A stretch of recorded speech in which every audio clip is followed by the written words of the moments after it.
নমস্কার বন্ধুরা, চলে এসেছি নতুন একটা ব্লগ নিয়ে। এই যে চিনি চললো কিন্তু আজকে কন্যা পুজোতে কন্যা হয়ে। আমাদের যেমন এই টাইমে বাসন্তী পুজো চলছে, মানে আজকে তো নবমী।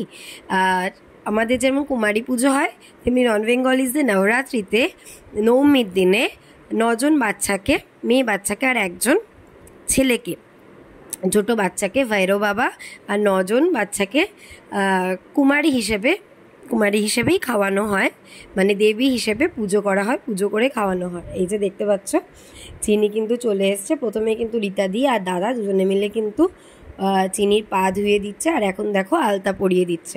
এটা কিন্তু এই যে বসে আছে যে কটা বাচ্চা, মানে 9 জন বাচ্চাকে প্রত্যেককে কিন্তু করা হয়েছে। প্রত্যেককে পা ধুইয়ে রীতাদি নিজের আঁচল দিয়ে পা মুছে আর আলতা পরিয়ে দিয়েছে। আর এই যে দেখো এবার আস্তে আস্তে ওদের খেতে দেওয়ার পর্ব চলছে।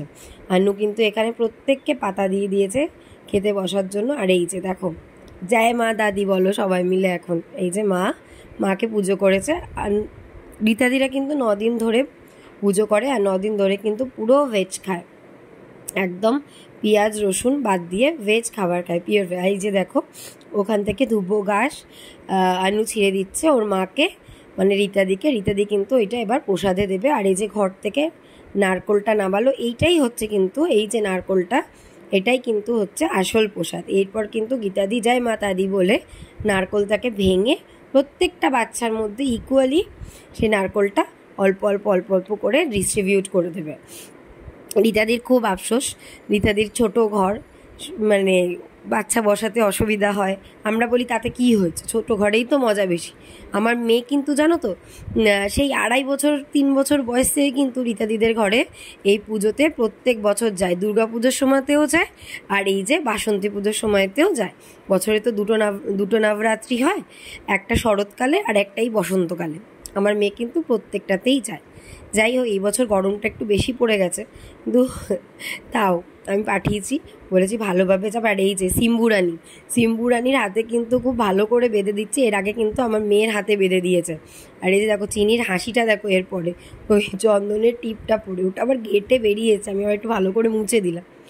যাই হোক, রীতাদিরা কিন্তু খুব যত্ন করে ওদের আদর আপ্যায়ন করে, দেবী হিসেবে পুজো করে। আমার মেয়েকে বললাম মাথায় হাত দিয়ে বল যেন আন্টিদের খুব তাড়াতাড়ি একটা বড় বাড়ি হয়ে যায়, আর আমরা যেন খুব গিয়ে মজা করে আসতে পারি। আর এই যে দেখো আমাদের ছোটো ছোটো বাচ্চাগুলোকে কিন্তু দাদা নিজে হাতে খেতে দিয়ে দিচ্ছে। আজকে কি ছিল জানো খাবারে? লুচি, কাবলি ছোলা পনির দিয়ে, কালো চানা ডাল, সুজি, পায়েস, আর তার সঙ্গে গিফট। প্রত্যেক বছর কিন্তু চিনি বলো এখানে যে বাচ্চারা আছে তাদের কিন্তু সব থেকে এক্সাইটমেন্টের জায়গা কি জানো?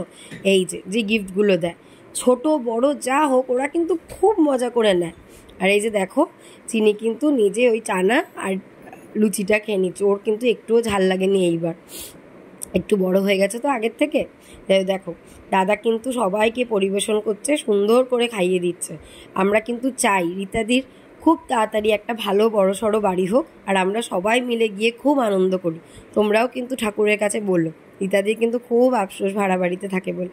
যা হোক, আমরা তো আনন্দ করি, ভাড়া বাড়ি হোক আর নিজের বাড়ি হোক, আমাদের কিন্তু খুব আনন্দ হয়। আর এই যে দেখো দাদা সবাইকে সুজি পরিবেশন করে দিচ্ছে। এরপরে দেখো ওদের খাওয়া দাওয়া হয়ে গেলে কিন্তু এরপর ওরা কিন্তু গিফট নেওয়ার জন্য সবাই জমিয়ে এক জায়গাতে লাইন দেবে। আর এই যে দেখো পায়েস পরিবেশন করে দিচ্ছে রীতাদি। চিনি কিন্তু পায়েস খেতে খুব ভালোবাসে, কিন্তু কালকে রাতে একটু শরীরটা খারাপ হয়েছিল বলে ওই জন্য চিনিকে আমি বলেছি বেশি মানে চাপ না নিয়ে খেতে। আর এই যে দেখো রীতাদিদের সাথে সাথে আমিও কিন্তু হেল্প করে দিচ্ছি। অন্য একটা বাচ্চা মা মানে এই সব কুমারীদের খাওয়ানোর জন্য চকলেট আর টাকা পাঠিয়ে দিয়েছিল, সেটাই রীতাদিদের যে গিফট আছে সেই গিফটের মধ্যে একেবারে ভরে আমি দাদার হাতে দিচ্ছি, দাদা ওদের সবাইকে ডিস্ট্রিবিউট করে দিচ্ছে। আর এইবার দেখো সবাই মিলে বলবে জয় মাতা দি, জয় মাতা দি,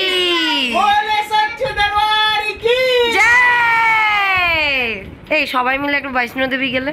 এই যে সবার মোটামুটি খাওয়া দাওয়া কমপ্লিট ভালোভাবে, এবার সবার বাড়ি যাওয়ার পালা। তাহলে তোমরা দেখতে থাকো, সঙ্গে থাকো।